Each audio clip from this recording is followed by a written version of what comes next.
अस्सलामुअलैकुम वरहमतुल्लाहि वबरकातुहू। ज़कात से मुताल्लिक़ कुछ ज़रूरी मसाइल जो आप लोगों ने पूछे हैं उन्हीं के जवाबात मैं देने जा रहा हूँ।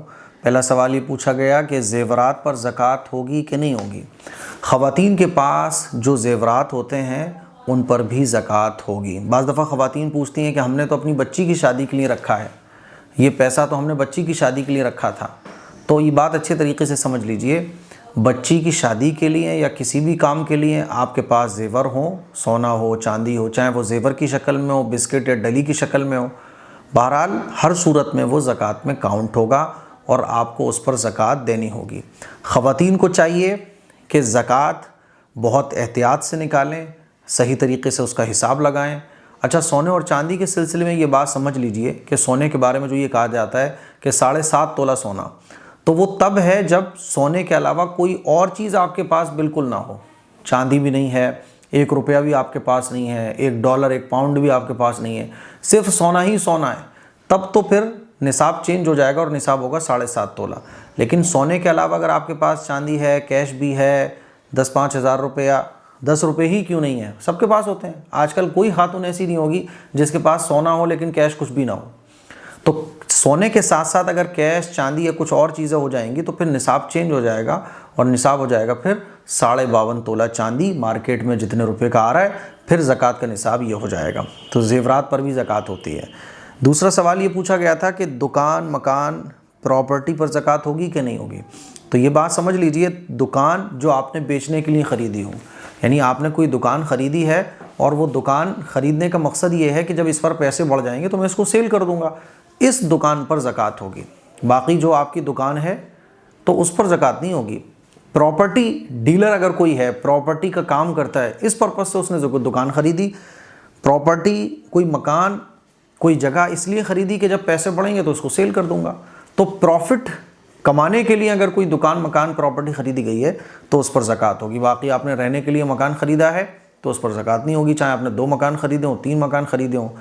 लेकिन अगर आपकी नीयत उसके पैसे बढ़कर बेचने की थी कि जब इस पर पैसे बढ़ेंगे तो बेच दूंगा, तो फिर इस पर ज़कात होगी।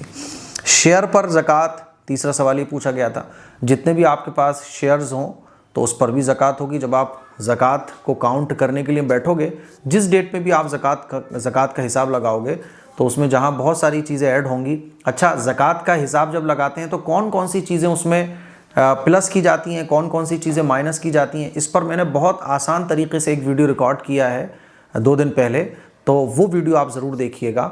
और या आप यूट्यूब पर सर्च कर सकते हैं ज़कात का हिसाब लगाने का आसान तरीका AM कासमी, तो आपको बहुत आसानी से समझ में आ जाएगा कि ज़कात में कौन कौन सी चीज़ें हमें प्लस करनी है और कौन कौन सी चीज़ें माइनस करनी है।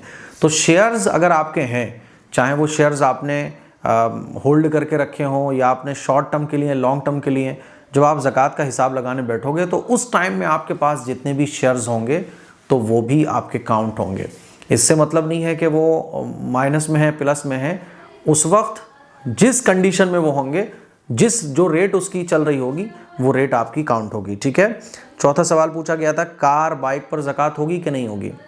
अगर आपका बाइक का शोरूम है, आप बाइक सेल करते हो तो फिर उन बाइक्स पर भी ज़कात होगी। कार आप सेल करते हो, कार आप सेल करने का आपका एक शोरूम है या पुरानी कार आप सेल करते हो तो वो उन पर भी ज़कात होगी।